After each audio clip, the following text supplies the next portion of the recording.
नमस्कार, मैं डॉक्टर ऋचा समादिया हूँ। मैं आईवीएफ एवं इनफर्टिलिटी स्पेशलिस्ट हूँ। मैं भोपाल में कार्यरत हूँ। तो अब हम अपनी आईवीएफ ट्रीटमेंट जर्नी के सबसे इम्पॉर्टेंट स्टेप पर पहुँच चुके हैं। ये ट्रीटमेंट जर्नी का 6वां सप्ताह है। पिछले 5वें सप्ताह में हमारा ओवम पिकअप कंप्लीट हो चुका था, एम्ब्रियोज बन चुके थे।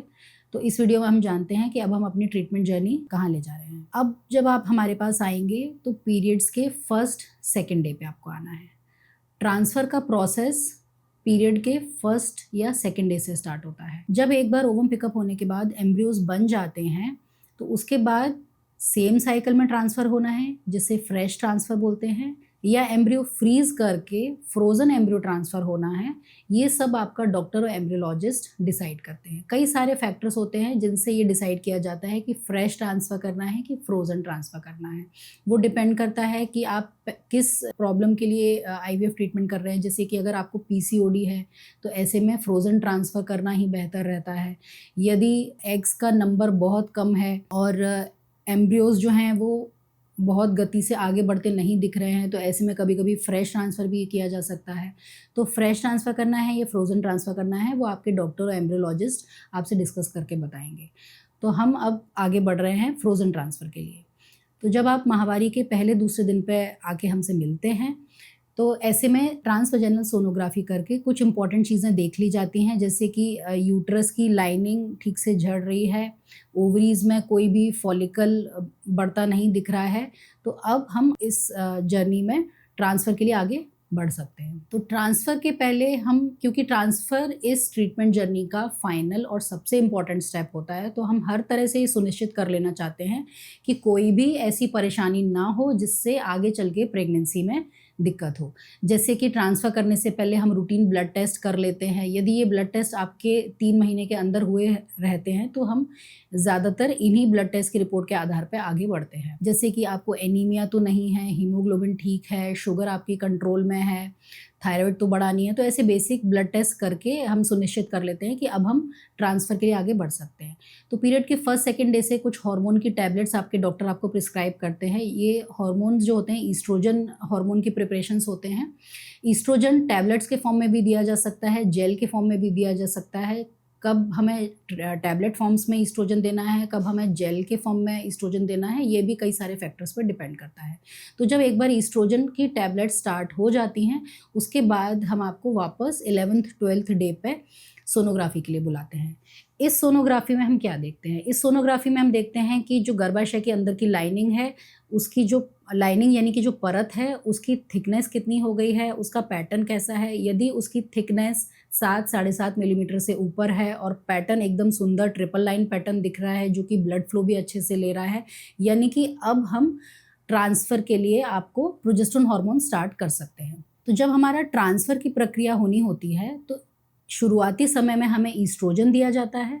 जब ईस्ट्रोजन से गर्भाशय की लाइनिंग अच्छे से बन जाती है तो फिर प्रोजेस्टेरोन स्टार्ट किया जाता है और प्रोजेस्टेरोन स्टार्ट करने के 5वें या तीसरे दिन पे एम्ब्रियो ट्रांसफ़र किया जाता है। कब हम तीसरे दिन पर ट्रांसफ़र करेंगे, कब हम 5वें दिन पर ट्रांसफ़र करेंगे, ये आपके भ्रूण के किस डे में आपके भ्रूण फ्रीज़ किए गए हैं उस पर डिपेंड करता है। यदि डे 3 के भ्रूण फ्रोज़न है तो जिस दिन आपका प्रोजेस्टेरोन स्टार्ट हुआ है उसके 3 दिन बाद ट्रांसफ़र होगा। यदि आपके 5वें या 6वें दिन के भ्रूण यानी कि ब्लास्टोसिस्ट फ्रीज़ किए गए हैं तो प्रोजेस्टेरोन स्टार्ट करने के 5वें 6वें दिन पे ट्रांसफ़र होता है। यानी कि जिस दिन प्रोजेस्टेरोन स्टार्ट किया है प्लस 5 डेज़, जिस दिन प्रोजेस्टेरोन स्टार्ट किया है प्लस 3 डेज़। अब फाइनल ट्रांसफ़र वाला दिन भी आ गया है। प्रोजेस्टेरोन जो हम स्टार्ट करते हैं ये हर क्लिनिक का अपना अपना रेजीम होता है। प्रोजेस्टेरोन यूजुअली हम टैबलेट फॉर्म्स में भी देते हैं, पर वजाइनली रखने के लिए भी देते हैं जो कि कैप्सूल्स या जेल फॉर्म में हो सकता है,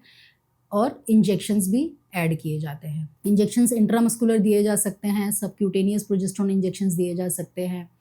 कई क्लिनिक्स में प्रोजेस्टेरोन इंजेक्शंस जो हैं वो ट्रांसफ़र के समय तक ही देते हैं, आगे चल के नहीं दिए जाते हैं। कई क्लिनिक्स में ये बाद में भी कंटिन्यू किए जाते हैं। तो आप जिस क्लिनिक में ट्रीटमेंट ले रहे हैं आप अपने डॉक्टर से मिलकर कंसल्ट कर सकते हैं कि प्रोजेस्टेरोन का सपोर्ट आपको किस फॉर्म में और कब तक दिया जाएगा। तो अब ये फाइनल ट्रांसफ़र वाला दिन भी आ चुका है। जिस दिन आपका ट्रांसफ़र होता है उस दिन आप बिल्कुल स्ट्रेस फ्री होकर क्लिनिक जाइए।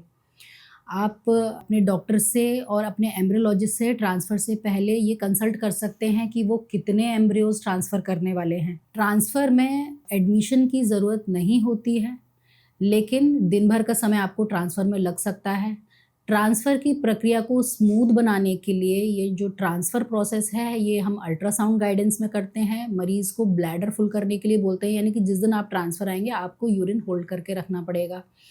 कितना यूरिन होल्ड करने पर आपको ट्रांसफ़र के लिए लिया जाएगा, वो आपका डॉक्टर एक बार सोनोग्राफ़ी करके ब्लैडर का स्टेटस देख के आपको ट्रांसफ़र के लिए अंदर लेंगे। ब्लैडर फुल करने से क्या होता है कि यूट्रस और सर्विक्स एक ही लाइन में आ जाते हैं, जिससे कि ट्रांसफ़र बहुत स्मूथली होता है। तो आपके एम्ब्रियोज़ का नंबर आपने एम्ब्रियोलॉजिस्ट से बात कर ली है, डॉक्टर से बात कर ली है और डिसाइड कर लिया है कि कितने एम्ब्रियोज़ ट्रांसफ़र करने हैं, तो बिल्कुल भी घबराइए मत। आप आराम से अंदर लैब में जाइए। डॉक्टर बहुत अच्छे से आपको, हम जो ट्रांसफ़र करते हैं, हम सोनोग्राफ़ी के गाइडेंस द्वारा करते हैं, जिससे कि जो जगह हमने सोच रखी है, बिल्कुल वहीं हम एम्ब्रियोज़ कम से कम यूट्रस और सर्विक्स को डिस्टर्ब किए बिना डिपॉज़िट करें। तो जब हम एम्ब्रियोज़ डिपॉज़िट करते हैं, हम अपने पेशेंट्स को दिखाते हैं स्क्रीन में कि हमने उनके एम्ब्रियोज़ जो हैं यूट्रस में डाल दिए हैं। उसके बाद दवाइयों में थोड़ा-सा चेंज होता है। कभी-कभी जो प्रोजेस्टेरोन हम जिस डोज़ में दे रहे थे, उससे थोड़े से ज़्यादा डोज़ में ट्रांसफ़र के बाद कर देते हैं। तो ये सारे इंस्ट्रक्शन आपका डॉक्टर ट्रांसफ़र के बाद आपको बताएगा।